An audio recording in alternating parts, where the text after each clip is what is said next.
Bueno, Cristian, como siempre, con mucha puntualidad, mucha claridad y precisión, ha tocado varios aspectos muy relevantes. Yo retomo una cosita nada más, algunas cositas básicas. Eh, Cuando hablamos de materia de recursos, hablamos de, en primer lugar, confianza o desconfianza. Confianza, por ejemplo, en el órgano jurisdiccional, si tuviéramos 100% de confianza y supiéramos que todas las juezas y los jueces son perfectos, no admitiríamos ningún tipo de recurso. Entonces decimos, no, la gente es perfecta, la gente no se equivoca, y por ende no tendrían por qué revisar ni esa misma persona ni otros sujetos lo que ya se ha decidido. Sin embargo, la labor jurisdiccional es una labor humana, una labor sujeta a errores. ¿Qué tipos de errores se pueden dar? Errores de apreciación de hechos, de circunstancias, o errores de aplicación del derecho o de interpretación del mismo derecho. Estamos sujetos a eso. Pero un sistema jurídico no puede partir de la eterna desconfianza. No puede partir de que siempre los juzgadores se están equivocando en puntos fáciles o en puntos difíciles. Y no podríamos establecer una escalada, por decirlo de alguna forma, de revisiones que harían interminables los procesos. Imagínense, lo que resuelve un juez lo revisa un tribunal, lo que revisa un tribunal lo revisa una sala, lo que revisa una sala lo va a revisar la Corte Interamericana de Derechos Humanos, lo que revisa la Corte Interamericana de Derechos Humanos lo va a revisar, no sé, la Corte Celestial será. Tendríamos que tener una escalada tan grande hasta llegar a algún punto en que tengamos que tener alguna confianza. Bueno, el sistema jurídico tiene que ser lo suficientemente flexible como para permitir de manera razonable la revisión de lo que hemos resuelto, pero sin llevarnos a esta interminable cadena entonces de impugnaciones. Un punto que quiero aclarar es que cuando hablamos de recursos, como puede ser el de revocatoria que estaba hablando don Cristian, como puede ser el de casación en interés de la ley, etcétera, que van a hablar en la próxima sesión don William Molinari y Roselena González, estamos hablando de una forma de combatir lo que se resuelve en un proceso. Pero tengamos claro que no es la única forma de combatir resoluciones. Hay otras formas también de combatir resoluciones que son recursos en sentido estricto. Tenemos muchas veces que, por ejemplo, una resolución se combate a través de una oposición, que no es un recurso. Cuando hablamos de los monitorios como el monitorio dinerario o el monitorio arrendaticio, la resolución inicial que conocemos como resolución intimatoria se revisa a través de la oposición fundada en causales específicas. Otro mecanismo distinto. En otras ocasiones, lo que se resuelve se puede discutir en otro proceso. Los procesos que generan cosa juzgada material, pensemos en los sumarios, pensemos en los mismos monitorios, pensemos lo que se resuelve en las oposiciones de los procesos hipotecarios o prendarios. Lo que se resuelve en estos, por ejemplo, pueden ser objeto de un replanteamiento por la vía de un proceso ordinario. El proceso ordinario va a revisar el fondo de lo que tocó el proceso anterior. Nunca va a revisar el procedimiento, los actos procesales que se siguieron en el proceso precedente. Dicho de otra forma, en un ordinario no vamos a ver si hay nulidades procesales o no en un monitorio dinerario o en un monitorio arrendaticio. No vamos a revisar entonces la validez del trámite procesal que se dio. Lo que vamos a revisar es si lo que está en el fondo del proceso que se decidió es correcto o no. Por ejemplo, si en un monitorio dinerario se decidió que hay que pagar una obligación que hay que pagar intereses. En el ordinario lo que se puede decidir es si esa obligación es cierta, si es válida, si fue pagada, si no fue pagada, si hay prescripción, si no hay prescripción, si existe esa obligación. Pero no se va a resolver si estaba bien dispuesta la denegatoria, por ejemplo, de un incidente de nulidad de notificación del monitoreo arrendaticio. Entonces, los sistemas de impugnación son más amplios que los recursos.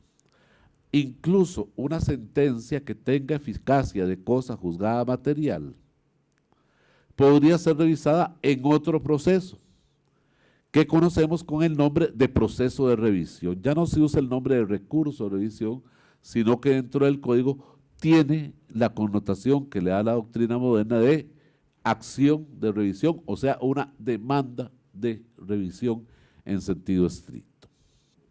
Bueno, también don Cristian nos hablaba de la motivación de los recursos y nos decía con toda certeza que al igual que las resoluciones judiciales tienen que ser motivadas, los recursos, y ya estamos hablando de los recursos específicos establecidos por el código, como es el de revocatoria, el de apelación y el de casación, los recursos tienen que también ser motivados bajo pena de rechazarlos de plano en caso de que no tengan motivación. Bueno, entonces, ¿qué es la motivación de un recurso? La motivación de un recurso consiste en la formulación pertinente de agravios. Y ya entonces decimos, bueno, motivación igual a agravios, quedamos igual, todavía no hemos explicado qué son. Entonces, ¿qué son los agravios? Bueno, los agravios son los argumentos de hecho o de derecho que plantean las partes que recurren contra los fundamentos de la resolución combatida. Toda resolución tiene que analizar presupuestos o aspectos de hecho o aspectos de derecho, algunas veces más unos y otras veces más otros, pero siempre hay un análisis de alguno de estos aspectos. Y como puede pensar uno, las resoluciones pueden tener pilares fundamentales. O sea, si quitamos ese pilar, se construiría el edificio teórico de una resolución. El agravio tiene necesariamente que combatir esos fundamentos de lo que se resolvió. Y quien tenga que conocer un recurso, ya sea la propia autoridad jurisdiccional que dictó la resolución, u otra actividad, u otra instancia procesal diferente, tiene que analizar los agravios que se plantean. Y el recurso tiene entonces ese otro principio que también Cristian mencionó, de la no reforma en perjuicio. El que revisa la resolución solo puede revisar lo que es objeto de agravio, o sea, lo que fue combatido por la parte y en el sentido que fue combatido por esta parte.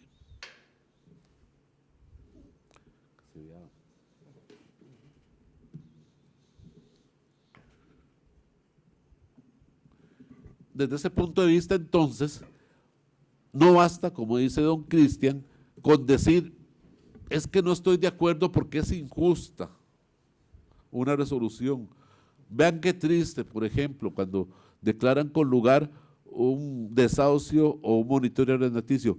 Qué triste, yo soy una persona pobre, no tengo trabajo, tengo un año de no pagar la casa, pero es que no puedo. Y me van a sacar a mí de la casa. Y ojalá tenga familia que va a tener que salir del lugar que estaban ocupando.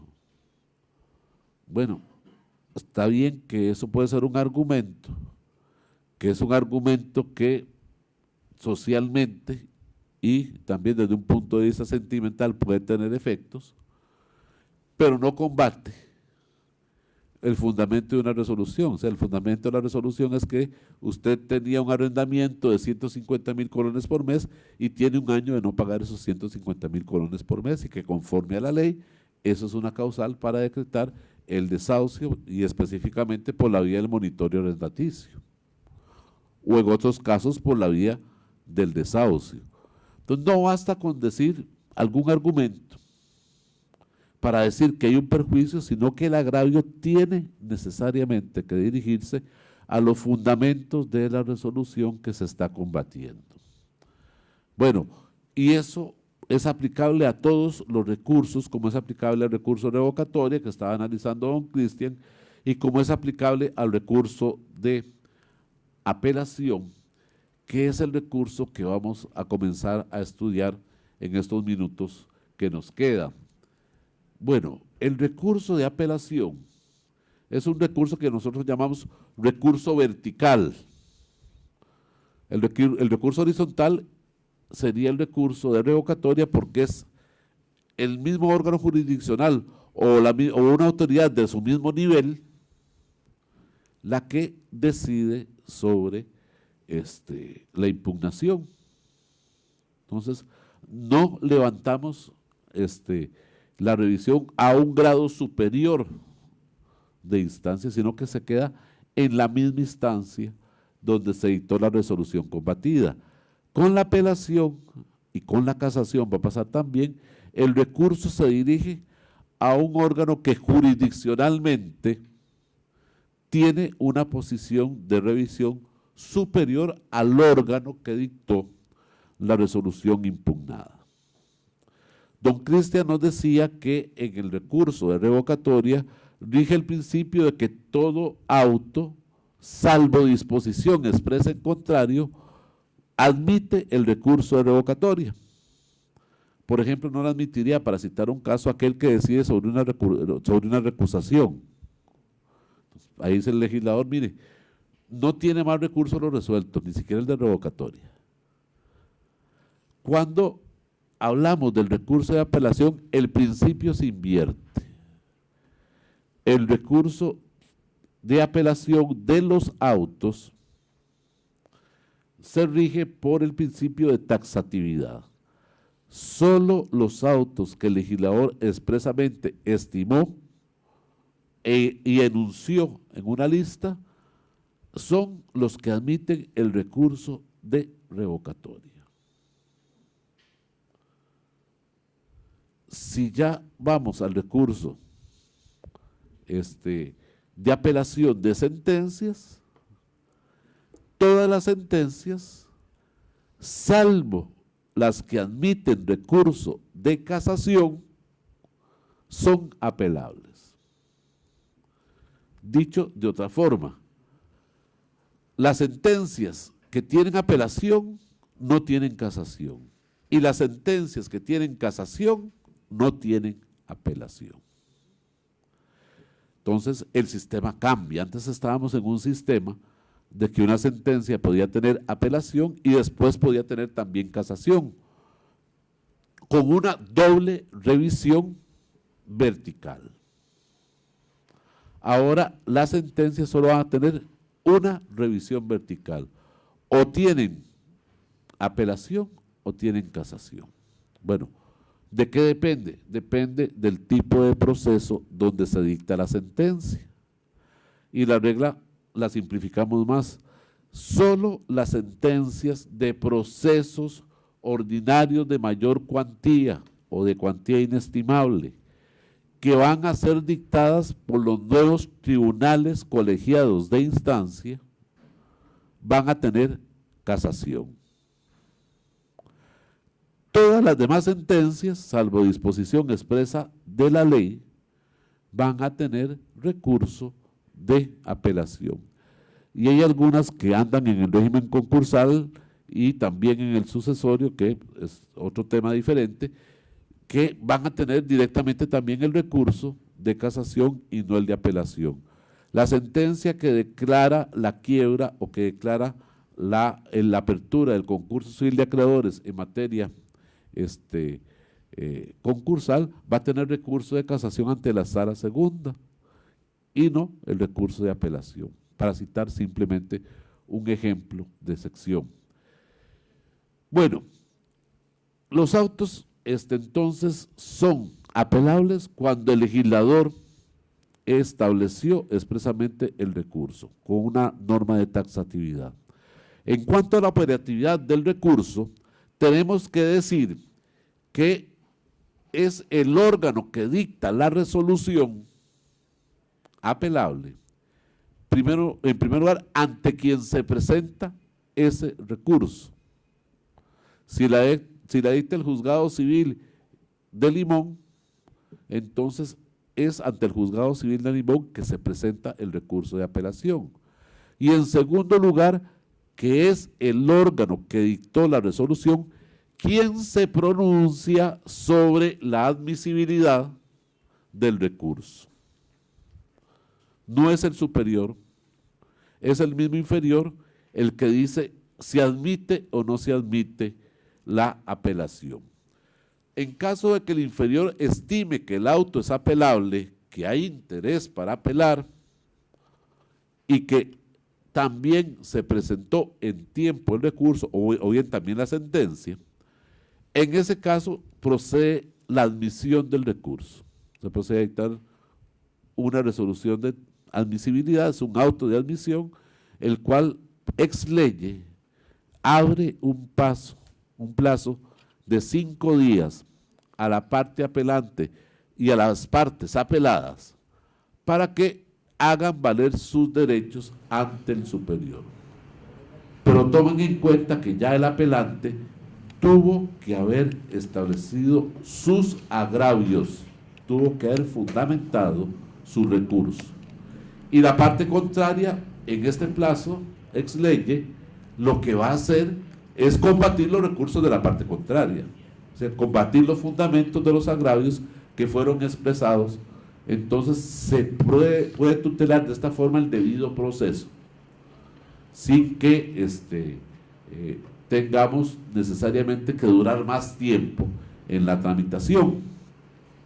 En la actualidad, por ejemplo, tratándose de sentencias, se presenta nada más el recurso y se dice apelo la sentencia y después se formulan agravios, si es que se formulan. En algunas oportunidades se apela y se queda uno esperando que lleguen los agravios, y que raro, no llegaron. Entonces, como no hay agravios, no queda más que confirmar porque no hay nada que revisar. Ahora no va a pasar así. Si una apelación, ya sea de auto, ya sea de sentencia, no tiene agravios, hay que rechazar el recurso de plano. No es admisible la apelación por falta de fundamentación.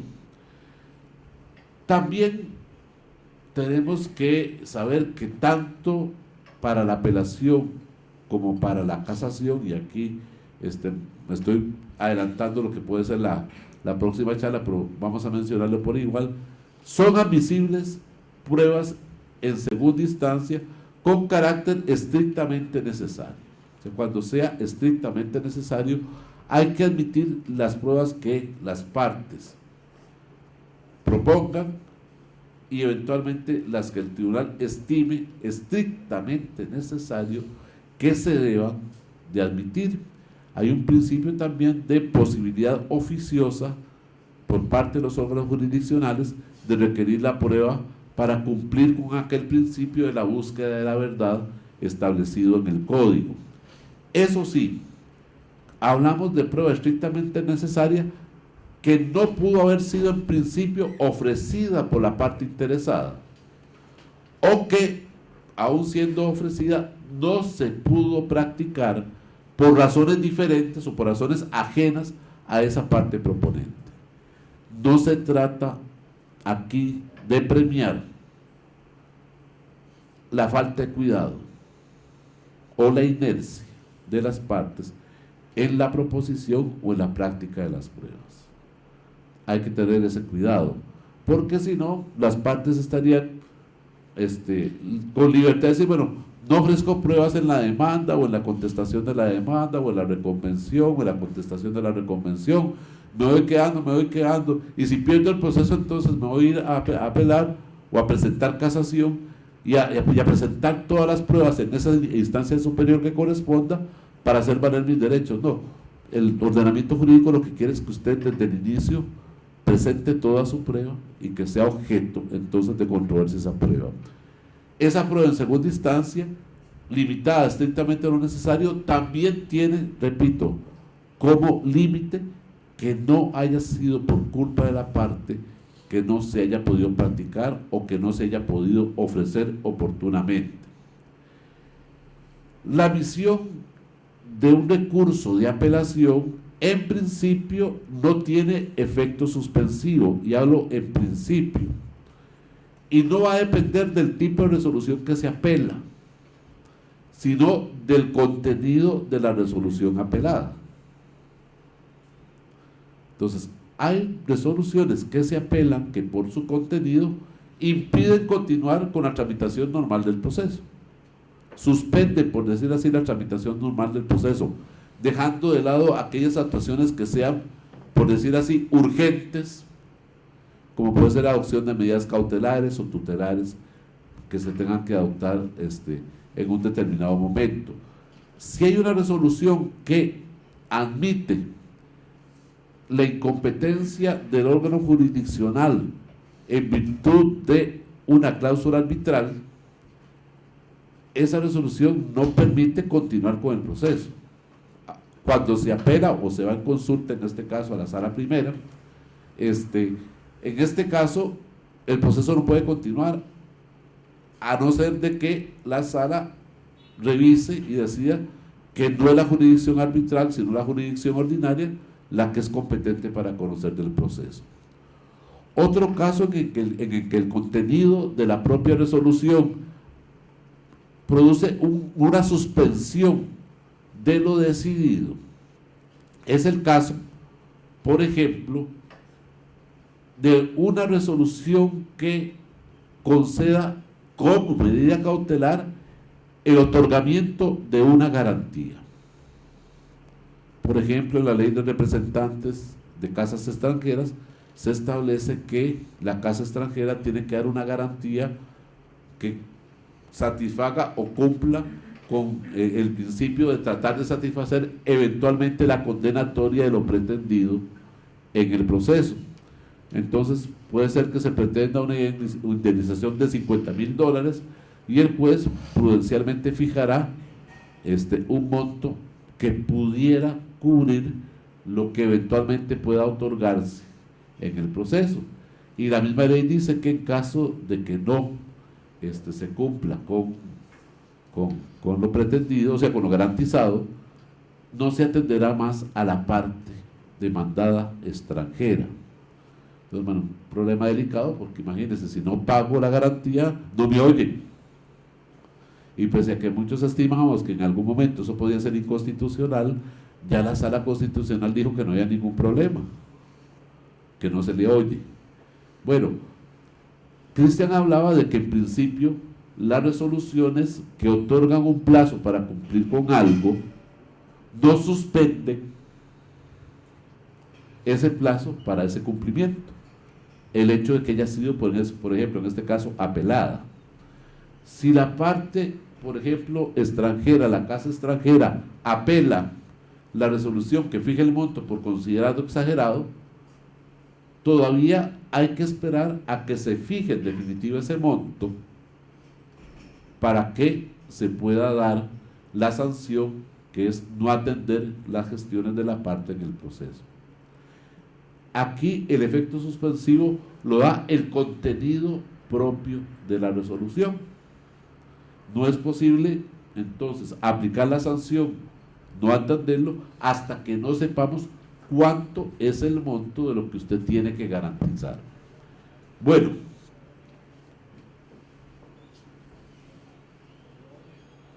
cuando hablamos, entonces, recordemos de las sentencias o son apelables o tienen casación, y son apelables las sentencias que se dictan en procesos que no son ordinarios de mayor cuantía o cuantía inestimable. Bueno, cuando hablamos de los autos teníamos un problema en la legislación actual, lo tenemos, y es que no hay un sistema estableciendo qué es apelable o qué no es apelable. Si nosotros nos vamos al proceso ordinario, nos dicen que unos autos son apelables en el ordinario. Si nos vamos al proceso abreviado, nos dicen que otros son apelables. Si nos vamos al sumario, nos dicen que otras resoluciones son apelables.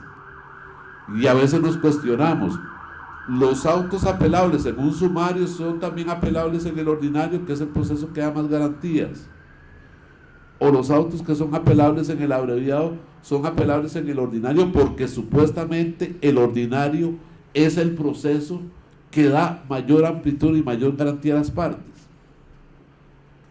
Otras dudas. Por ejemplo, cuando hablamos de los autos apelables en ordinarios, en abreviados y en sumarios, nos estamos refiriendo a los procesos de conocimiento, o sea, a la etapa que va desde la demanda hasta la sentencia firme. Y entonces nos preguntamos, cuando vamos a la fase de ejecución de sentencia, ¿cuáles autos son apelables?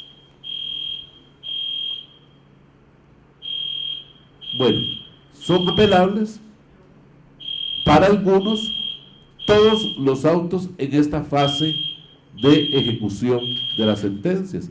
Y eso fue la primera tesis de los tribunales de apelación.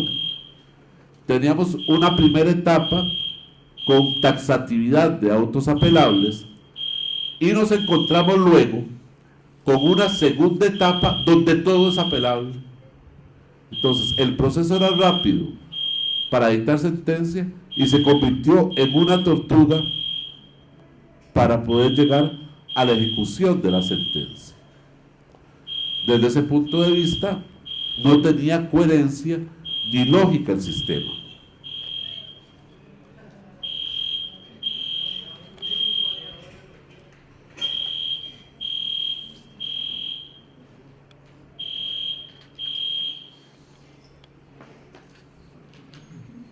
Le aplicaron una medida cautelar al grillo, ¿verdad? Que nada por ahí. Bueno, en el nuevo código lo que se hace es juntar todas las resoluciones apelables en un único artículo, y estas resoluciones son apelables independientemente de que estemos en una fase de conocimiento o en una fase de ejecución de sentencia.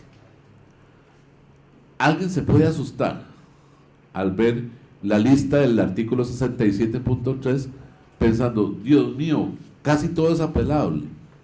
Bueno, no, hay una reducción sustantiva de resoluciones apelables. Lo que pasa es que al juntarlas todas en un único artículo, visualizamos la cantidad de lo que tiene que ser apelable. Bueno, para citar nada más algunos casos de resoluciones que ya no van a ser apelables, nada más algunos casos. Toda resolución que declare sin lugar excepciones procesales solo tienen recurso de revocatoria y no tienen recurso de apelación. Ya estamos hablando de excepciones procesales, el rechazo de excepciones procesales. Nosotros teníamos, por ejemplo, durante casi desde el 80 hasta el 25 de julio del año pasado, las apelaciones de ordinarios de Limón iban a San José, al Tribunal Segundo Civil. Bueno, ya teníamos procesos que tenían quick pass, tiquetes de carnet de cliente frecuente en el tribunal y todo eso, trato amigable. Mira, ya llegó de Limón tal y tal, tenía tiempo de no verlos. Y pasábamos ahí 3, 4, 5 meses o más resolviendo apelaciones como, por ejemplo, la de secciones previas, perdiendo meses y meses. Y los abogados entonces ya estaban enterados de que si querían retrasar un proceso, presentaban todas las excepciones que se llaman ahora previas, pero que después van a estar restringidas a las procesales en sentido estricto. Las presentaban aunque supieran que esas excepciones iban a ser denegadas, porque el interés no era que se las concedieran, el interés era poderlas apelar. Y con eso retrasan el procedimiento. Otro caso, por ejemplo, de una resolución que no es apelable, el caso de la resolución que fija la cuantía en el nuevo código. En el viejo código que está por morir, esta resolución, o más bien la fijación de la cuantía, requería necesariamente la interposición de un incidente, con todo lo que tiene que ver el incidente escrito, y lo resuelto tenía apelación. Ahora la fijación de la cuantía se va a hacer en una audiencia, la audiencia preliminar o en la primera audiencia. Se va a resolver de manera oral en la audiencia y, como dice Cristian, lo que tiene la resolución en audiencia en principio va a ser el recurso de revocatoria oral. Y desde aquí hay que tomar la importancia de la revocatoria porque va a ser el rey de los recursos. Va a ser el mecanismo que normalmente puede utilizar para combatir las resoluciones. Y un último caso, la declaratoria de rebeldía, por ejemplo, que podía también tener apelación y que también se restringe. La resolución que admite o rechace pruebas. ¿Se acuerdan? Cuando nosotros decimos, por ejemplo, en un ordinario, se abren los legajos de cada una de las partes, se dicta la resolución sobre la admisibilidad de las pruebas, y si por casualidad alguna prueba es inadmisible, otra vez tiquete viajero frecuente para el tribunal. Nos vamos en apelación y volvemos a retrasar el proceso 3, 4, 5, 6 meses o más. Entonces los abogados ofrecían prueba también, que sabían que era manifiestamente improcedente la prueba. ¿Y para qué lo hacían? Bueno, para que después pudieran apelar el rechazo de prueba. Los incidentes, en principio, no tendrían, si son rechazados, recurso de apelación. Y así podemos seguir viendo cómo van a haber muchas resoluciones que pierden esa condición de resoluciones apelables. Bueno, ahora, ¿qué será lo apelable? ¿Qué es esta famosa lista que para algunos podría ser similar a las letanías cuando se reza un rosario? Es una lista muy larga. Bueno, tenemos primero la que deniegue el procedimiento elegido por la parte. El procedimiento elegido por la parte significa que hay tipos de proceso. Y cuando una parte presenta una demanda, elige un tipo de proceso o de procedimiento. Entonces, para mí, por ejemplo, como parte, yo quiero presentar como proceso ordinario un proceso que, de acuerdo a las normas del sumario, tiene que tramitarse por la vía sumaria. Entonces, el juzgado o el tribunal, dependiendo de dónde lo presenté, o qué tipo, pues, si es de mayor o menor cuantía del ordinario, le va a decir, no. Esto no es un ordinario, es un sumario, tiene una vía prevista y necesariamente usted tiene que irse para esa vía. Esa resolución que deniegue el procedimiento elegido por la parte tiene recurso de apelación. Igual puede pasar si yo presento un monitorio arrendaticio en un supuesto que es de desahucio común, por ejemplo, para citar dos casos en concreto. Otra resolución que tiene apelación es la que le ponga, o auto que tiene apelación, es el que le ponga fin al proceso por cualquier causa. La caducidad, que era la antigua deserción, la inadmisibilidad de la demanda por vicios formales de la demanda, por demanda defectuosa, ya no por demanda improponible, porque la demanda improponible es una sentencia, no es un auto. Entonces tenemos que darle el régimen de impugnación de las sentencias, no el de los autos. La que le ponga el fin por renuncia o una eventual renuncia al derecho, por un desistimiento de la parte, etc. Cualquiera que le ponga término al proceso, auto, tiene recurso de apelación. Tiene recurso de apelación por los efectos que tiene la que decrete la suspensión o interrupción del proceso, las que se pronuncian sobre la solicitud de concesión, modificación, sustitución o levantamiento de una medida cautelar o tutelar. Y aquí sí hago una observación: si van a buscar algo que se incluye dentro de los autos apelables, es acápite de medidas cautelares. En el Código Procesal actual no tiene recurso de apelación la resolución que concede o la que deniegue una medida cautelar. Solo la que ordena el levantamiento o la que rechaza la solicitud de levantamiento o modificación. Entonces era un sistema extraño, Lo más importante es conceder o denegar la medida cautelar, y a eso, que puede tener efectos propios, que puede tener efectos irreversibles del proceso, no se le concede el recurso de apelación actualmente. En el nuevo código es el único tipo de resoluciones que se incluyen. El nuevo código, por lo demás, lo que hace es excluir más bien autos apelables. Este punto, entonces, es de inclusión como resoluciones apelables. Bueno, las que rechazan la representación de alguna de las partes, ¿por qué? Porque simplemente les impide actuar dentro del proceso a través de esa representación. Las que declaren con lugares secciones procesales, lo cual significa que las que las deniegan no tienen recurso de apelación, solo las que los acojan. Y de todas maneras, el que acoge una excepción procesal normalmente produce un efecto suspensivo del proceso, porque hasta que no se pueda, por decirlo de alguna forma, eliminar el vicio procesal que dio lugar a la excepción, salvo el caso de competencia, no se puede continuar con el procedimiento correspondiente. Se pronuncia interlocutoriamente sobre la fijación de rentas, pensiones o garantías.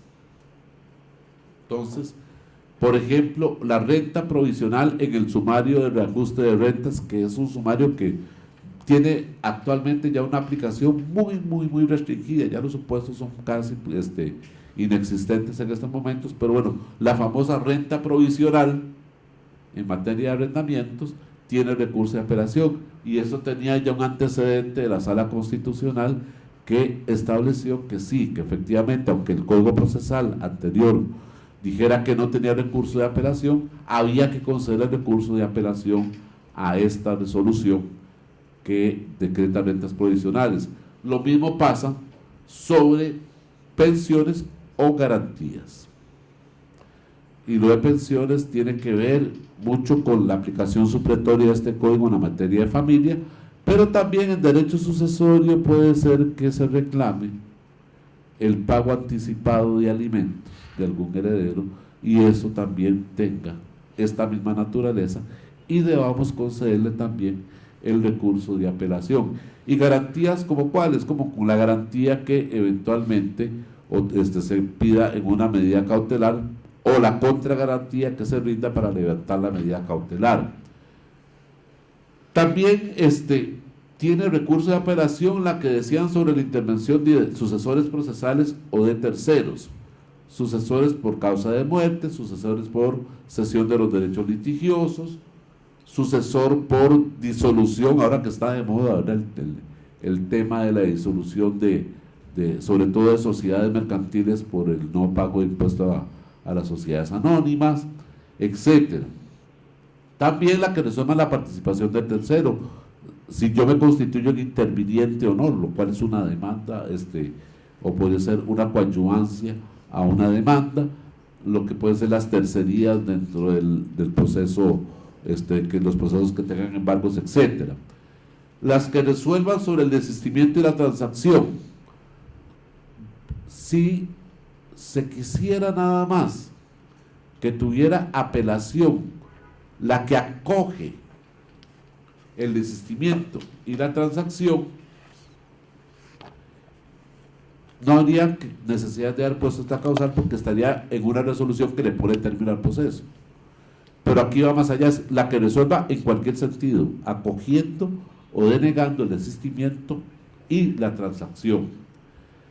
La que decrete la nulidad de actuaciones, entonces la que deniegue la nulidad de actuaciones no tiene recurso de apelación, solo la que la decreta.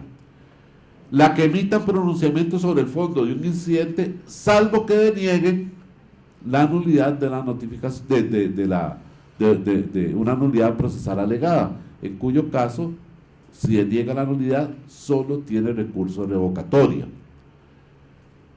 La que disponga la entrega de un inmueble por falta de pago de diferencias de alquiler, caso típico del desahucio y del monitoreo arrendaticio, donde la parte demandada tiene la obligación de seguir pagando las rentas como una carga procesal. depositándolas en el despacho. Y si no las deposita, se ordena de inmediato el desalojo, en cuyo caso esa disposición que ordena el desalojo va a tener recurso de apelación. Si deniega la solicitud de desalojo, ya no tiene entonces recurso de apelación. Las que se pronuncien sobre la fijación de honorarios, entendemos honorarios de abogados, honorarios de peritos, honorarios o gastos de testigos. Ahora que va a haber oralidad, se van a dar más gastos de testigos por traslados, viáticos, alimentos, etcétera, porque el testigo va a tener que venir a los tribunales independientemente de que viva cerca o de que viva lejos. Ya no vamos a hacer o tener la posibilidad de comisionar a otras autoridades para que reciban el testimonio de alguien que vive en otra jurisdicción. Ahora no, la persona es la que tiene que venir y participar en la audiencia. También vamos con resoluciones de procesos específicos, las que finalicen la apertura y comprobación de testamentos. Ya entramos en materia sucesoria. Las que declaren sucesores, será la famosa declaratoria de herederos, y que también puede tener un rechazo de herederos, ¿sí?, donde declaro a alguien que no es heredero. La que emita pronunciamiento sobre exclusión o inclusión de bienes del haber sucesorio. La que aprueben o rechacen créditos dentro de la sucesión, y aquí dentro de la sucesión el procedimiento de verificación de pasivo va a ser igual al concursal, a través de legalización y de resolución. También las que resuelvan sobre la remoción del albacea, la rendición de cuentas, denieguen la apertura del sucesorio, se pronuncien, ya aquí entramos en otro punto diferente, pero también que tiene que ver con sucesiones, se pronuncia sobre la adjudicación, transmisión o actos sucesorios realizados en el extranjero. Es aquel supuesto donde en el extranjero se sigue la sucesión o el proceso sucesorio de una persona que tenga bienes en Costa Rica. Entonces tiene que pasar por el trámite del exequatur, que por cierto, siendo materia sucesoria, va a pasar de la sala primera en este caso a la sala segunda, en el caso de exequatur de cuentas o particiones sucesorias en el extranjero, porque en materia de exequatur cada una de las salas lo va a hacer en lo que es concerniente a su propia especialidad. Entonces los exequatur de familia y de sucesiones y de procesos concursales los va a hacer la sala segunda. Ahora, también tienen recurso de apelación la resolución que deniega algo que está hablando Cristian, deniega la ejecución provisional de una sentencia que no está firme. Vean que solo la que lo deniega. Si fuera apelable la resolución que admite la ejecución provisional, la frenaríamos, porque podría estar apelada a la sentencia y apelada a la resolución que decide la ejecución provisional. Bueno, ¿cuál saldrá primero? Dependiendo del tiempo de entrada, etc. Puede ser que haría absolutamente inoperante el instituto de la ejecución provisional si se hubiera dado apelación a la resolución al auto que precisamente otorga esa ejecución provisional. Aprueben o imprueben liquidación de intereses o costas, ordenen o denieguen el embargo sobre levantamiento, ordenen o denieguen la solicitud de remate, y estamos hablando ya de aquí de materia de ejecuciones dinerarias. Sobre todo se da en procesos monitorios dinerarios, pero en cualquier proceso donde se ejecuten sumas líquidas también se aplican estas disposiciones. Aprueben el remate, declaren la insubsistencia del remate, resuelvan sobre la liquidación del producto del remate, se pronuncien sobre el fondo de tercerías, y seguimos en el mismo tema, ¿verdad?, de ejecuciones dinerarias, del apremio o ese embargo de bienes y todo lo que puede tener con esta relación con ellos. Impongan sanciones combinatorias o disciplinarias, se pronuncian sobre el fondo o las que disponga expresamente la ley. Esa es la lista. pero en procesos de mayor cuantía, aunque estén en la lista, no resultan premiados con la apelación los autos que sean de menor cuantía, de puntos de menor cuantía. Entonces, en un proceso ordinario, si hay una fijación de honorarios de menor cuantía, o lo que se reclama es propio de una menor cuantía, solo tiene entonces recurso de revocatoria. Dejando de lado lo que es el incidente cobro de honorarios de abogados, y no quiero que se confundan en este punto, porque en el incidente cobro de honorarios lo que se dicta es una sentencia y no un auto. Aquí recuérdense, para seguir ubicados, de que estamos hablando de autos apelables.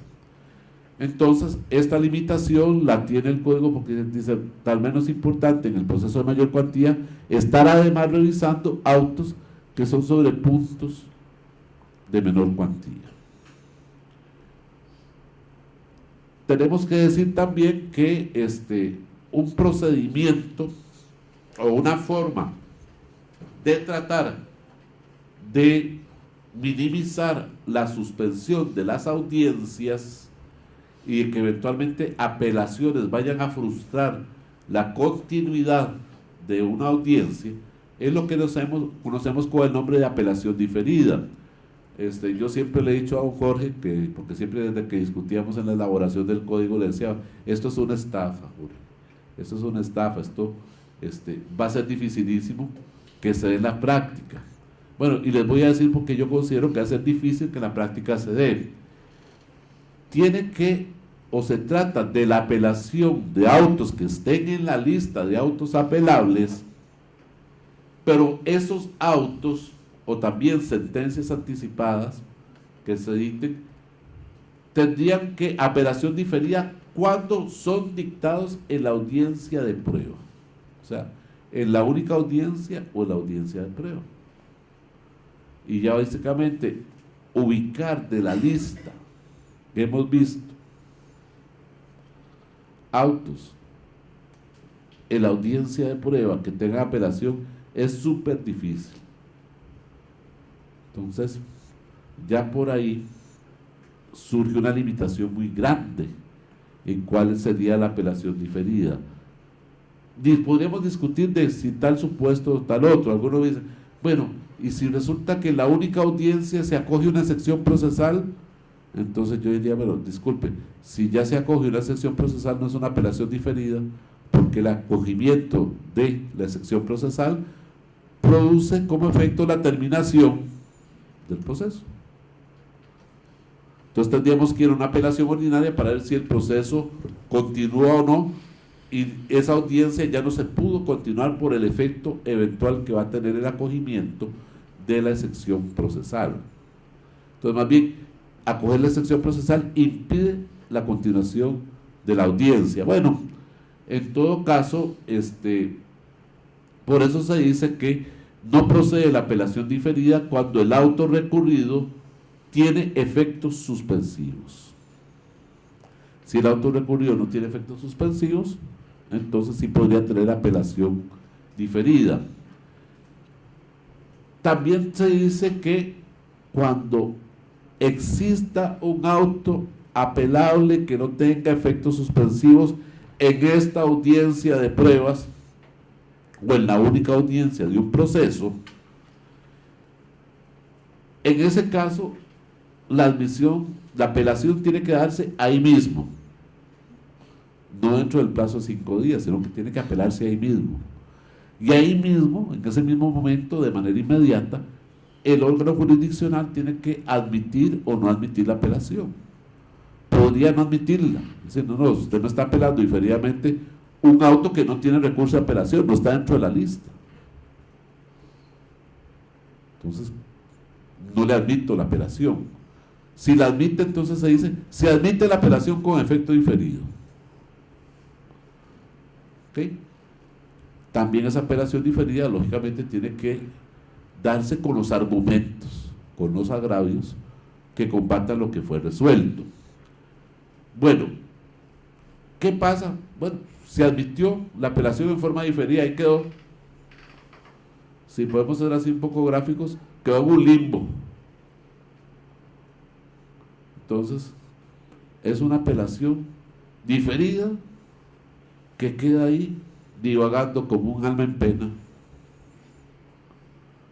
¿Qué va a pasar con esa apelación diferida? Bueno, puede ser que se convierta en algo útil o en algo inútil. La apelación diferida recobrará vida cuando la parte que la interpuso es la parte apelante de la sentencia.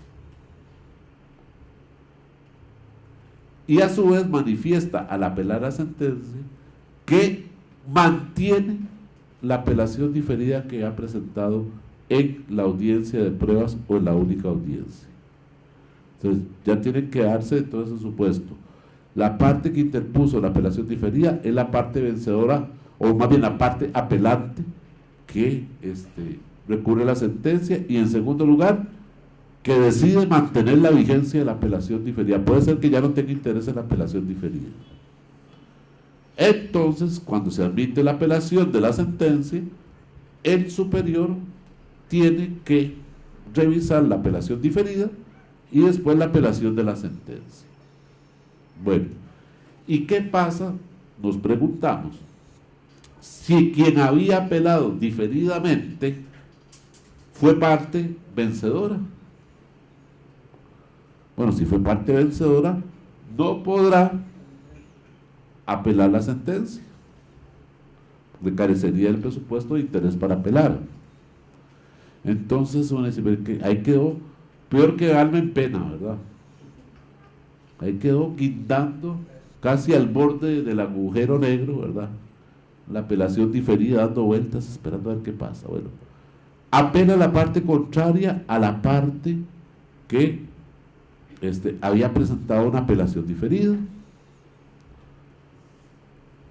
El tribunal de apelaciones tiene que revisar si tienen razón los agravios de la parte apelante y esto podría conducir o va a conducir a la revocatoria de la sentencia. Tiene que frenarse. Un momentito. Antes de darle vuelta a la tortilla, antes de revocar, hay una apelación diferida que puede influir en esta revocatoria. Entonces, el tribunal tiene que analizar la apelación diferida de la parte que no apeló para ver si tiene o no razón, y esto influye definitivamente en si se revoca o no se revoca la sentencia apelada. Entonces, quedó ahí dando vueltas y revivió al final. Puede ser que el tribunal analice y dice, bueno, y pese a que está la apelación diferida, tampoco tenía razón y de todas maneras hay que revocar. O podría decir, bueno, pese a que los agravios estaban bien planteados y que los agravios tenían fundamento, al analizar la apelación diferida que estaba pendiente, el asunto cambia y no puedo revocar por esto, esto y esto. Sería ese el tipo de procedimiento. Y también habría que decir otra cosa: la apelación diferida no existe en los procesos ordinarios de mayor cuantía o cuantía inestimable que se tramitan ante tribunal colegiado de instancia, por el simple hecho de que la sentencia del tribunal como del colegiado de instancia no tiene recurso de apelación. Entonces no se puede añadir el de apelación diferida. ¿Qué es lo que dice el código? Algo que pudo haberse evitado decirlo, que si no lo hubiera dicho nada pasa. En todo caso, si hubiera alguna causa de apelación diferida que se hubiera establecido, y lógicamente no se acoge, la parte puede alegar el vicio como motivo de casación, si procede por los motivos de casación previstos por el legislador. Y siempre un motivo de casación puede alegarse si procede, independientemente de ligarlo con una apelación diferida que de todas maneras no la tenía el proceso ordinario de mayor cuantía o de cuantía inestimable. Bueno, entonces si esa apelación diferida se presentó y se rechazó, yo puedo alegar el motivo de casación correspondiente si fuera procedente. La apelación por inadmisión, y ya vamos casi terminando. La apelación por inadmisión es una resolución que combate un auto que rechazó, o sea, denegó un recurso de apelación ordinario. O sea, lo que llamamos el auto denegatorio de una apelación. ¿Y por qué puede denegar el órgano que dictó una resolución de apelación? Lo primero es porque la resolución no sea apelable, no es sentencia apelable o no es un auto apelable. Lo segundo, porque se presentó fuera del plazo, porque eso es temporáneo. Lo tercero, porque quien apela no tiene legitimación para apelar. Esos son motivos entonces de rechazo, de inadmisibilidad de la apelación. El recurso de apelación por inadmisión tiene que fundar sus agravios contra el motivo por el cual se rechazó el recurso. O sea, lo que combate son los motivos de rechazo del recurso. En la práctica, en la actualidad, cuando se presenta una apelación por inadmisión, lo que muchos abogados hacen es replantear los agravios que se presentaron contra la resolución que se apeló, no contra la resolución denegatoria. Y vuelven a analizar y combatir la resolución apelada, no la denegatoria. En este código, si usted no fundamenta la apelación por inadmisión contra los motivos del rechazo del recurso, sería inadmisible, que no tiene agravios o fundamentos contra lo decidido. En segundo lugar, en la apelación por inadmisión actual, la apelación por inadmisión se presenta directamente ante el superior. Y esto nos da un dolor de cabeza tremendo, porque el superior no tiene el proceso, no lo tenía físico y tampoco tiene el proceso itinerado para poder revisarlo, si se tratara de un expediente electrónico. Entonces, el legislador se puso rígido y, por qué no decirlo, inflexible. Como el superior no tiene el expediente, usted me tiene que dar casi como Waze, señales claras y precisas de cómo llegar. Me tiene que decir cuál fue el auto apelado, cuál fue la sentencia apelada, me tiene que decir cuándo se notificó, me tiene que decir cuándo presentó el recurso, me tiene que decir cuándo se dictó la resolución que le rechazó el recurso, me tiene que decir cuándo quedaron notificadas las partes del auto denegatorio del recurso, me tiene que decir además o copiar o presentar la resolución denegatoria, jurando casi de que es cierta, y todo con formalidad. Entonces, todo eso, ¿por qué? Porque el superior no tiene el proceso. Entonces, y el superior es el que se pronuncia sobre la admisibilidad o no de la apelación por inadmisión, o sea, el que tiene que ver si es admisible o no. En la práctica se falla por un dedo, porque se puso mal un número, se puso mal una fecha, o no se sabía cuándo quedaron notificadas las partes. O porque dice, a mí me quedó por notificado el día tal, que era un día inhábil, pero se lo notificó por fax. Entonces el tribunal dice, no, usted no me tiene que decir la fecha cuando le entró el fax, tiene que decir que fue notificado el lunes, que era el día hábil siguiente. Y comenzamos con esos problemas formales. Entonces, el recurso más formalista es en la actualidad. Y se rechaza de plano muchísimas veces por incumplimiento de un detallito. Bueno, ¿qué pasa en el nuevo código? Bueno, como dice uno, muerto el perro se acaba la rabia. Quitando la interposición del recurso ante el superior y dejando que el recurso se interponga ante el inferior, eliminamos todos los requisitos formales de mencionar esto, mencionar lo otro. Todo lo que está en el auto, está en los autos, está en el expediente. Como estamos con proceso electrónico, lo que se hace es, lo que se va a tener que hacer es remitir o itinerar el proceso para que el superior pueda verlo. Y eso no excluye que el inferior pueda seguir tramitando. Y el superior analizará si el auto denegado, fue bien denegado el recurso de apelación, si era autoapelable, si no era autoapelable, si fue presentada la apelación en tiempo, todo lo demás, conforme a los agravios que dicte la parte, o sea, que haya presentado la parte. Desde ese punto de vista, entonces, se elimina todo este montón de requisitos.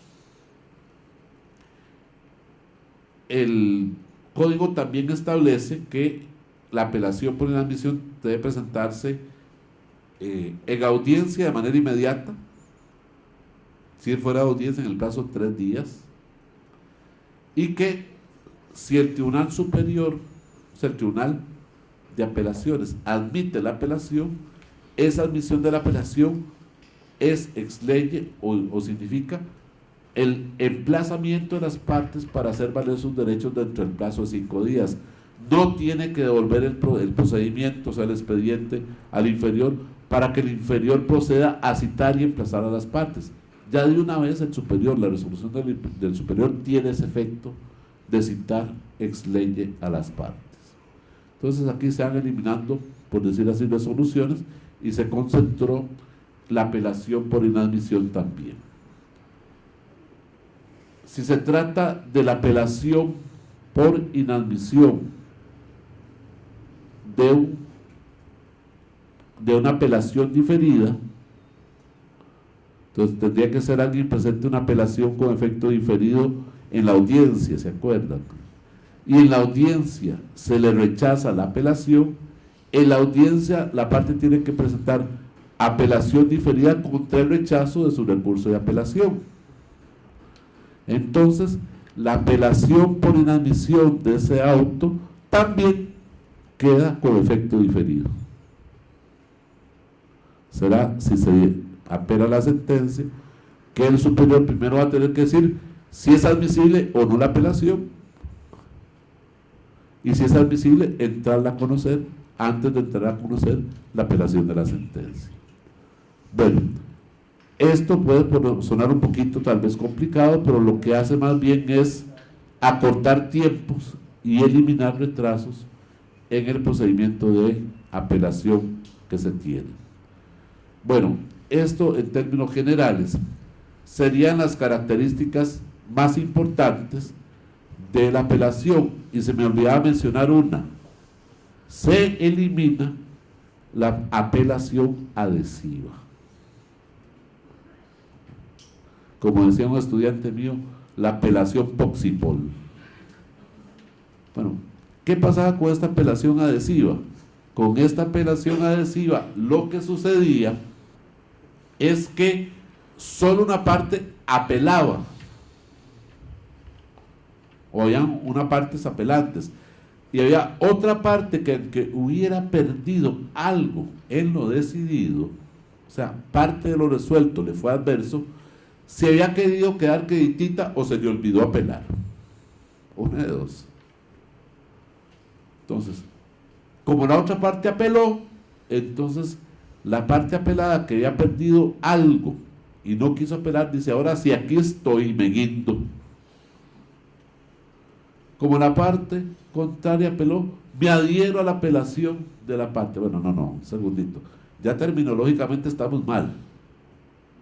Usted no se adhiere a la apelación de la otra parte, porque más bien la apelación de la otra parte está en contra suya. Usted lo que hace es tratar de guindarse de la oportunidad que le abre la otra parte para que usted apele lo suyo. Pero no es que se está adhiriendo a la apelación de la otra parte. Eventualmente, entonces, el vencido en parte de las pretensiones puede adherirse, y eso genera otro trámite de admisión de la apelación adhesiva. quitándole concentración al proceso. Enormes problemas. Muchas veces partes que eran también perdedoras y solo una de ellas apeló, entonces decían, ay, como yo no apelé, ahora sí, quiero quitarme la apelación del otro que también me favorece a mí. Interpretan la apelación adhesiva así. Entonces hay que decirles, no, es la parte apelada, o sea, la contraria, la que podría ejercer este recurso. O también se presenta el problema de la admisibilidad o no de la apelación adhesiva, si usted es vencido en parte, si no es vencido en parte, etcétera, etcétera. Eso generaba entonces la admisibilidad de la apelación adhesiva, que tenía el recurso revocatorio también, atrasando esa fase inicial del recurso. Bueno, en este caso el código dice, el que tiene que apelar, apela de una vez. Entonces alguien puede decir, pero es que yo me estaba esperando para que el otro apelara, porque si el otro no apelaba, queda firme la resolución, y eso me favorece, y por eso no había apelado. Bueno, no hay problema, apele, si usted quiere, apele, si tiene algo contra lo resuelto, apele. Que si la otra parte no apela, y usted quiere que quede firme lo resuelto, no hay ningún problema. Usted puede desistir del recurso, lo resuelto queda firme, y tras de eso no hay una condenatoria en costas del recurso que lo pueda afectar. Entonces, tranquilo, si usted quiere apelar, apele. Si la otra parte no quiere apelar o no apela, y usted quiere que quede firme, basta con que usted entonces desista de su apelación, y eso no le va a crear ninguna consecuencia. Con eso eliminamos todas las discusiones que se dan y los retrasos que se dan con esta famosa apelación adhesiva, que ya después de la entrada en vigencia el 8 de octubre no va a tener cabida en nuestro sistema jurídico. Bueno, esos son los aspectos más importantes, más generales, y yo creo que es importante abrir entonces la posibilidad de que ya sea acá o en otras sedes se puedan realizar consultas o preguntas sobre los temas tratados.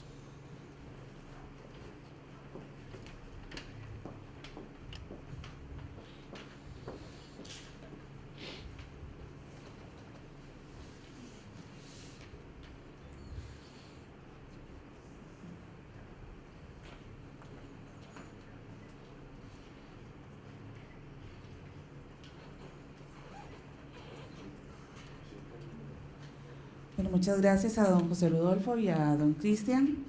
Muy importante toda su exposición. Vamos a dar un segmento de preguntas entonces para los que quisieran, que están aquí presentes en la sala, que quisieran hacer alguna pregunta, lo pueden realizar. ¿No tienen ninguna? Sí, entonces vamos a proceder a llevar el micrófono para que las sedes también puedan escuchar.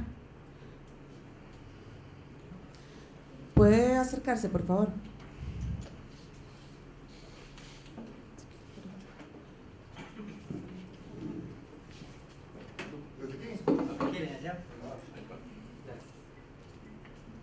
Buenos días.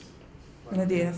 La consulta es cuando se interpone el recurso en forma oral en la audiencia, la parte apela, la contraparte se le da alguna especie de audiencia o no se atiende, porque podría ser el caso inverosímil de que la parte quiera allanarse también al recurso de la contraparte, o estaría obligada también ella a presentar su propio recurso de apelación contra ese punto en la audiencia. Normalmente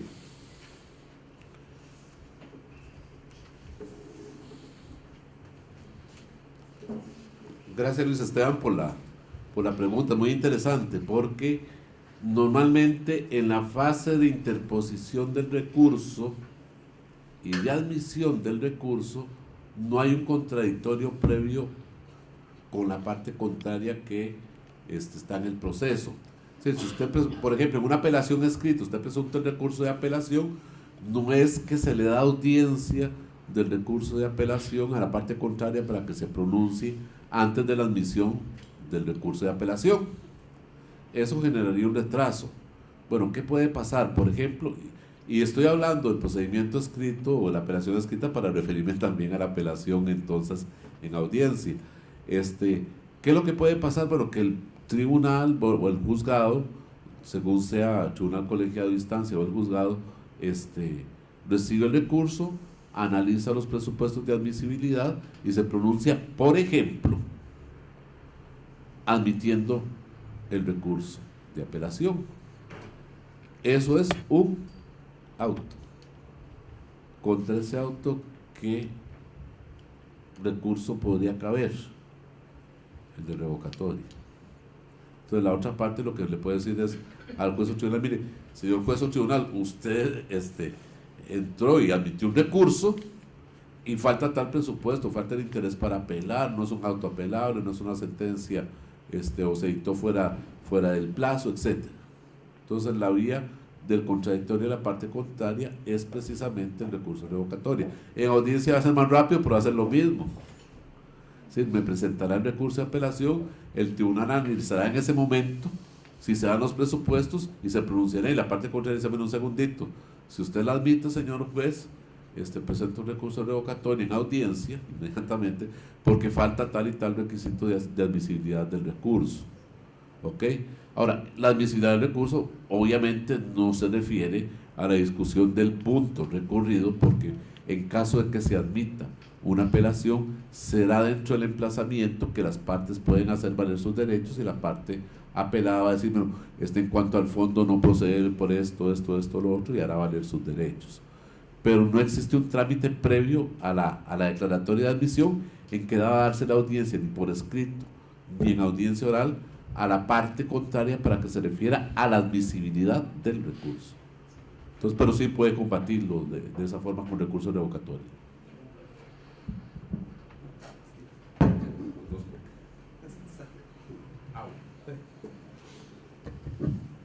Sí, para adicionar a lo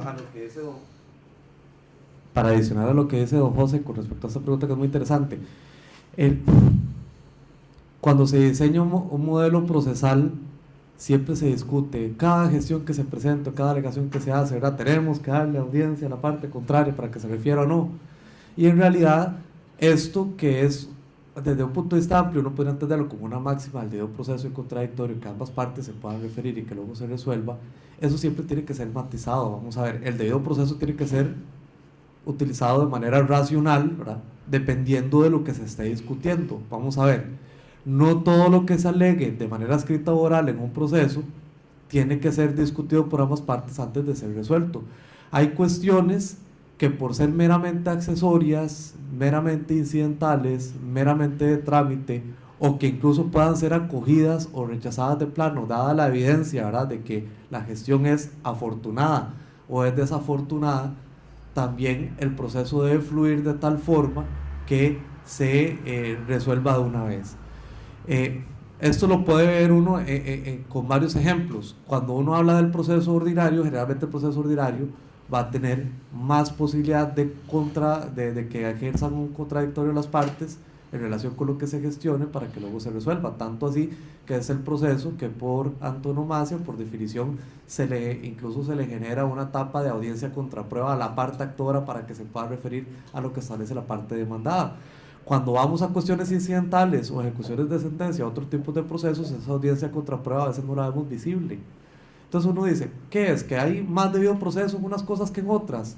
Pues uno podría decir que en parte sí, pero delimitándolo de esta forma.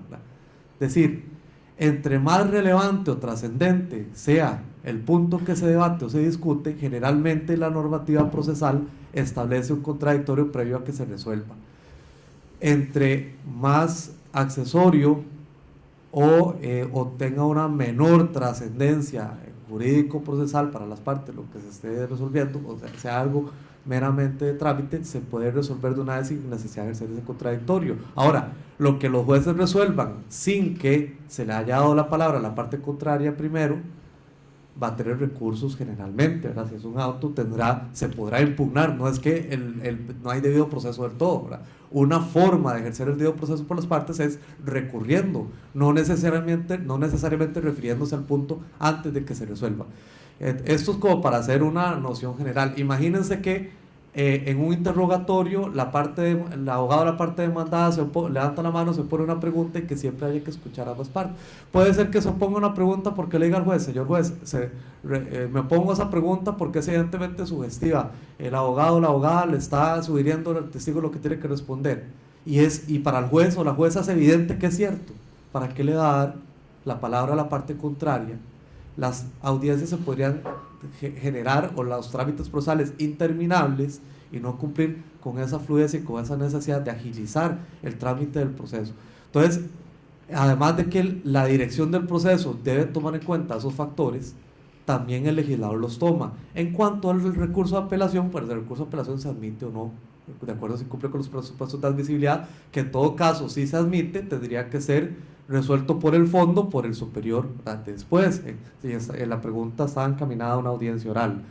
Y en cuanto al recurso de revocatoria, sí tenemos norma expresa que pondera esa situación, y el artículo 66.2 nos dice que cuando el recurso de revocatoria se interponga en audiencia, se formulará oralmente y el tribunal resolverá inmediatamente, está diciendo, sin darle audiencia a la parte contraria, cuando es una revocatoria, porque el mismo juzgado, el mismo juez tiene que resolver, salvo que se trate de un aspecto complejo que merezca discusión, en cuyo caso se oirá a la parte contraria en el mismo acto.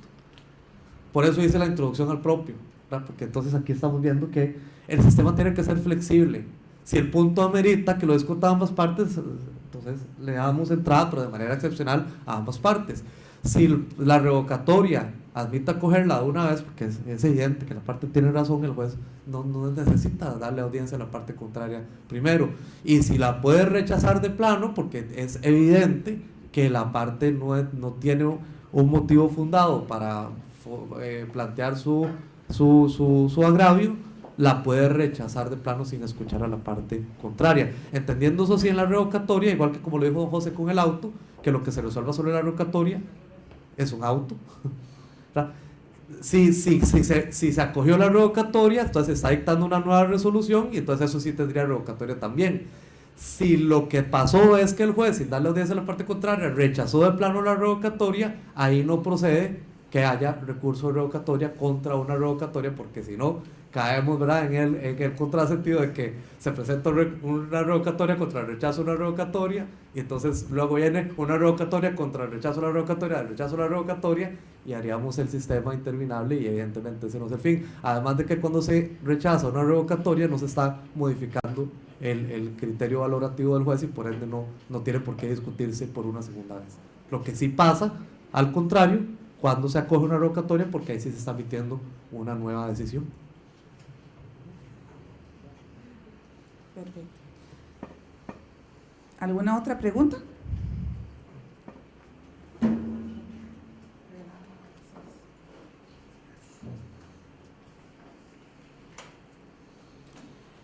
Bueno, entonces vamos a consultar en las sedes si tienen alguna pregunta para hacernos.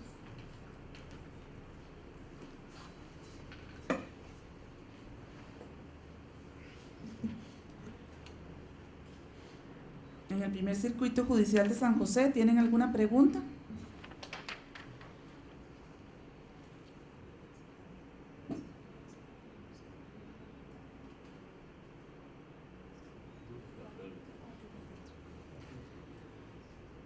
En el segundo circuito judicial de San José, si tienen alguna pregunta. En la sede de Heredia, ¿tienen alguna pregunta?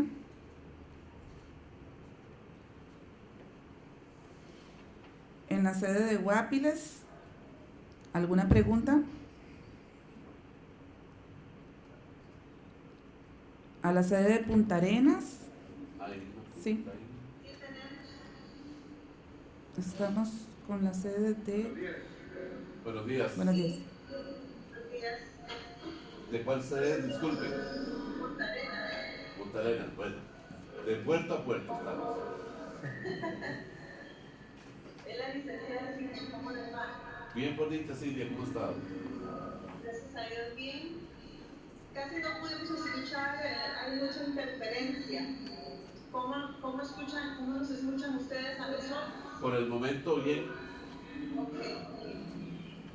Bueno, teníamos varias dudas, pero mañana vamos a aprovechar en el curso para hacerlas.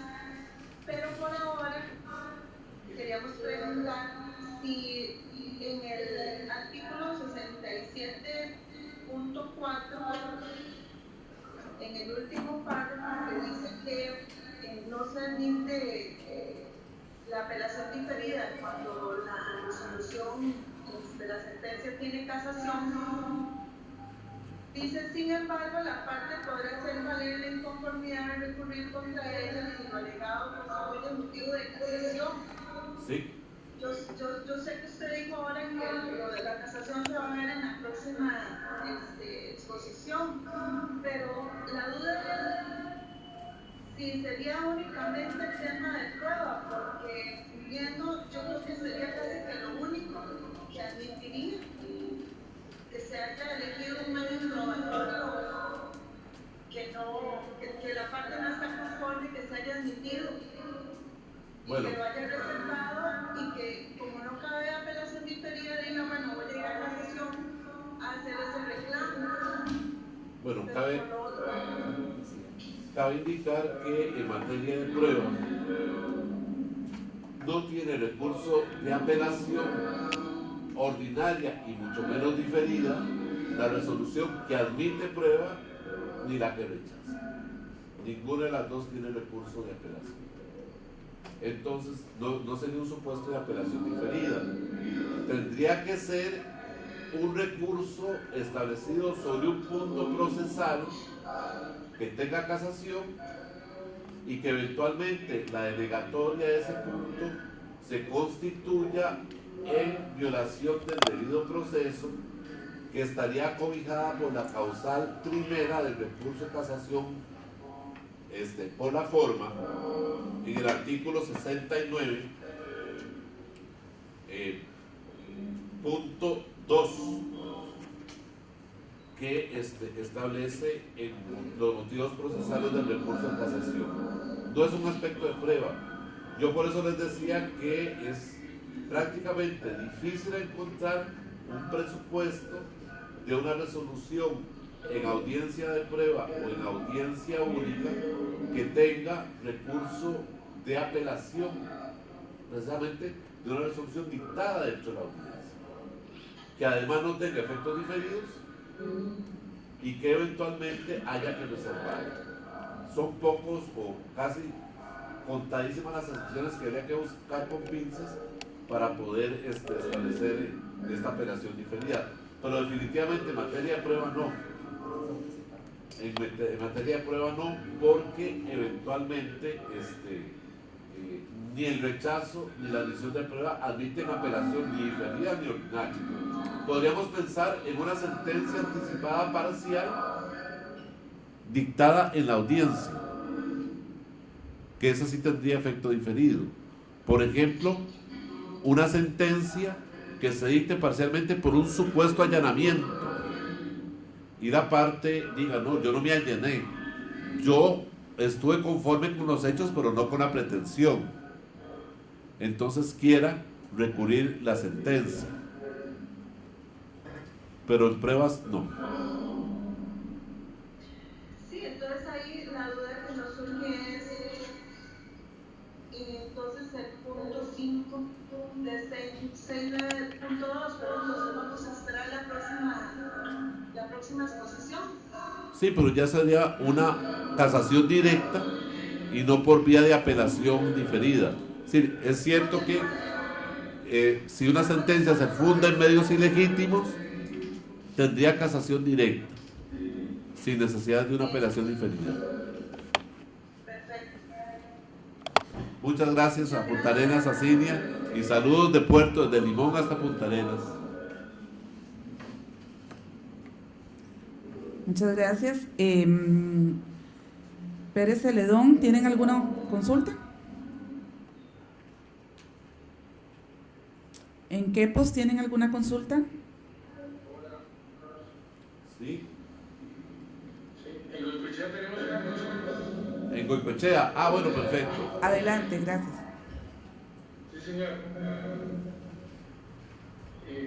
durante algún tiempo, algunas personas buscadoras que han estado nombradas a su criterio particular considero que la resolución X tiene apelación. Entonces, cuando la parte que se encuentra disconforme presenta el recurso, la admite y había que pasarla al superior, y el superior era el que tenía que decir si la admitía o no. Entonces, mi pregunta es, este artículo que habla sobre las resoluciones que tienen apelación, ¿es taxativo? ¿Números clausos? ¿No nos podemos salir de ahí? ¿O volverá a ser algo discrecional? ¿Puede ser algo discrecional? Bueno, ni antes ni ahora la apelación de autos era discrecional. Podían haber criterios encontrados sobre una resolución si tenía o no tenía apelación, pero no es porque el sistema fuera un sistema abierto, si era un sistema taxativo. Puede haber divergencias de qué puede entenderse, por ejemplo, con una resolución que termina el proceso. Yo voy a poner un ejemplo del código nuevo y que tal vez ya se está dando. La resolución que rechaza, por ejemplo, una oposición del auto intimatorio en un monitorio, ya sea arrendaticio, ya sea dinerario, esa resolución normalmente los tribunales ahora no le están dando recurso de apelación. Entonces, porque no está en la ley de monitorio arrendaticio y no está en la ley de cobro en ninguno de los dos tipos de monitorio. Pero cabía preguntarse, ¿esa resolución le da término del proceso, al menos en su fase inicial de conocimiento, para abrir la fase de ejecución? Entonces, van a haber criterios, algunos van a decir que sí, y le van a dar apelación porque el 67 establece que la resolución que le concluye un proceso tiene apelación, otros dicen que no, y va a haber un criterio discrepante. Bueno, en ese criterio discrepante, entonces, el superior es el que va a decidir si está bien admitida o mal admitida la apelación. Si el superior considera que tiene recurso de apelación, conocerá y se pronunciará sobre el fondo. Si el superior considera que no está en la lista taxativa, que sigue siendo taxativa, entonces va a dictar una resolución declarando mal admitida la apelación y devolviendo el expediente al inferior. Pero la lista efectivamente sí es taxativa, no tiene una apertura, porque en los autos se trata más bien de restringir, y desde ese punto de vista lo que hay que hacer es valorar, ya sea por una apelación por inadmisión o por una apelación admitida, si efectivamente un auto tenía o no recurso. Muchas gracias. Muy rápido, para adicionar a lo que don José está explicando, evidentemente de manera correcta.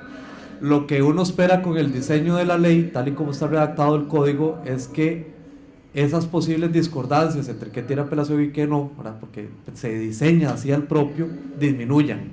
Y disminuyan por el solo hecho de que ahora sí tenemos una lista taxativa recogida en un solo artículo, ¿verdad? Lo que no ocurría antes, porque incluso en el Código Procesal Civil actual tenemos resoluciones apelables en el proceso ordinario, que a veces se hacía una interpretación excesiva al proceso abreviado y sumario, etcétera.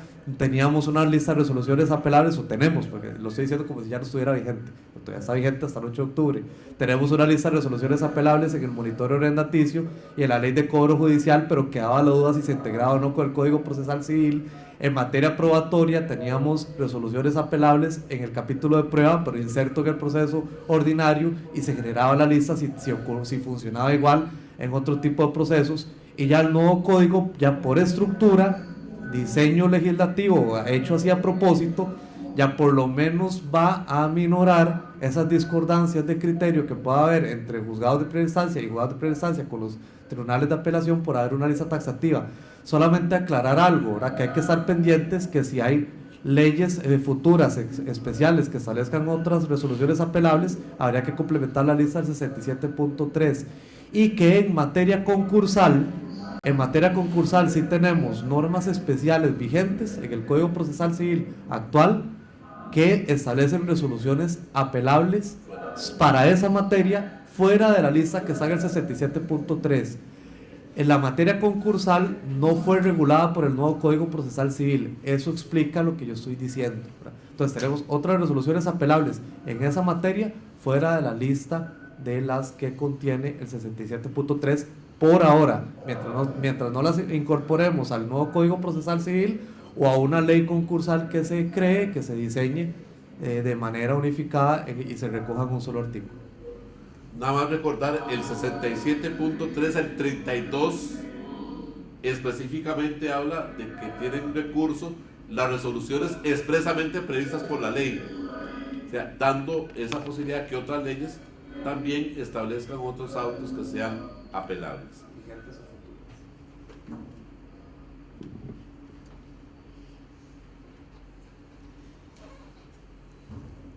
¿Solamente esa pregunta?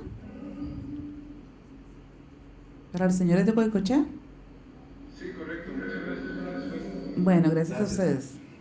Gracias. Vamos a preguntar en la sede de Cartago, si tienen alguna pregunta.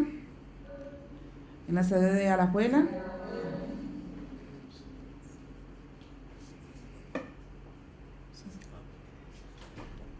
Golfito. En la sede de Santa Cruz, si tienen alguna pregunta. En la sede de Nicoya.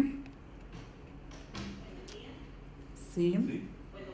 Buenos días. Buenos días. Mi nombre es Shirley Carrillo. Tengo una pregunta en concreto con el recurso de admisión. Quedé confundida con respecto al procedimiento. Entiendo de que igual hay que motivar y la motivación va en concreto sobre el fondo, no sobre el fondo porque resolvieron la resolución apelada, pero eso se hace con la persona a quien se le debe interponer el recurso, que sería el inferior, o ante el superior. Lo digo porque en la Filmina, en la última decía, cuando el superior admite el recurso, las partes deberán hacer valer sus derechos dentro del caso sí. Entonces, no sé en dónde es que tiene que motivar así el recurso. Gracias. Bueno, muy buena la pregunta para que nos quede claro. Todo recurso se tiene que motivar al momento de presentarlo, al momento de interponerlo. La apelación por inadmisión se presenta motivada ante el órgano que dictó el auto que rechazó la apelación. Entonces, ya tiene que venir motivado. La motivación para que sea admisible es combatiendo el por qué rechazó el inferior el recurso de apelación, que podría ser que lo haya rechazado porque es temporáneo, o porque es un auto que no es apelable, o porque quien apela no tiene interés en apelar. Pero ya eso lo tiene que haber presentado al momento de presentar el recurso. El inferior recibe materialmente el recurso, pero no resuelve sobre la admisibilidad. El inferior solo lo recibe y pone en conocimiento del superior a través de la itineración electrónica del expediente. Estando en expediente electrónico, pone en conocimiento del superior, quien analiza, es el superior, el Tribunal de Apelaciones, analiza si es procedente o no el motivo o los agravios por los cuales se combatió el rechazo de la apelación. Si el Tribunal de Apelaciones considera que el auto que rechazó la apelación está bien dictado, lo confirma. Se confirma el rechazo de la apelación presentada. Si el superior considera que efectivamente el recurso sí es admisible, es el superior el que lo admite, esa resolución se le queda notificada a las partes y tienen los 5 días para poder hacer valer sus derechos ante el superior. Pero ya aquí el superior tiene el expediente, bueno, o la carpeta de la apelación en su poder, sin necesidad de estar remitiéndola de nuevo o itinerándola de nuevo al inferior, ni volviéndola a traer donde él. O sea, aquí es el superior el que, si procede la apelación por inadmisión, admite la apelación y las partes tienen que hacer valer sus derechos, ahora sí, con la apelación admitida ante el superior. Y este resolverá ya por el fondo la apelación admitida. Gracias. También tengo una pregunta con respecto a la novedad de que el juez se tiene que resolver como revocatoria aunque no la hayan formulado. Quiere decir entonces que se resuelve argumentando que no se está denegando la ejecución y al final entonces es que por estas razones no se admite la revocatoria y se eleva. ¿Me explico? Sí se explica perfectamente. Podríamos ponerlo con un ejemplo básicamente de cómo sería una redacción general de ese tema.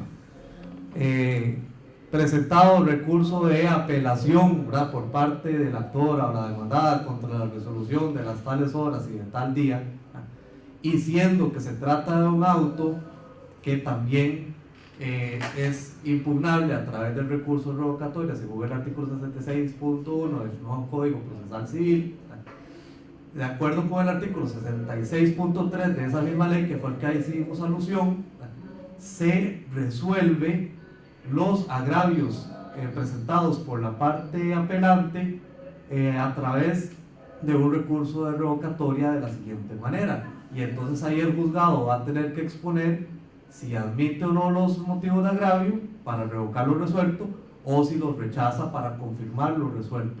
Una vez que si acoge la revocatoria implícita, ¿verdad?, por la ficción legal del 66.3, por carecer de interés actual, omite resolver la apelación porque ya acogió la revocatoria implícita. Si rechaza la revocatoria implícita, tendrá que admitir la apelación. Ahí yo quiero hacer un punto adicional muy importante. Hay que resolver de esa manera, los tribunales hay que resolver de esa manera únicamente cuando la resolución sí sea apelable. Porque en la premisa de la que parte el 66.3 es que la resolución sea apelable. Si se presenta una apelación contra un auto que no es apelable, o se hace fuera del plazo, o la parte no tiene interés en apelar, no hay que referirse en absoluto a ninguna revocatoria, simplemente se rechaza directamente la apelación.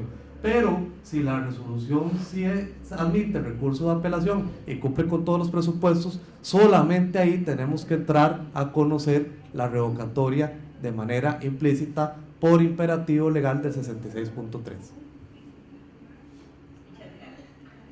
Con gusto.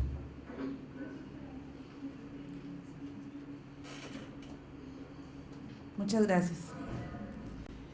¿Alguna pregunta en el circuito de San Ramón? ¿En el de corredores? ¿O en el de OSA?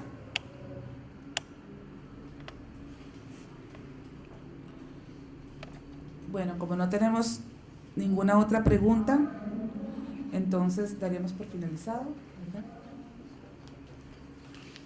Bueno, muchas gracias por la Muchas participación gracias. y los invitamos a revisar esta videoconferencia también en la página de la Escuela Judicial, en la página de la Comisión Civil y también para las nuevas transmisiones que se harán en otros circuitos judiciales, el próximo en Alajuela, con el tema del recurso de casación y en Goicoechea, disculpe, con el recurso de casación y sus formas especiales de casación también. Muchas gracias.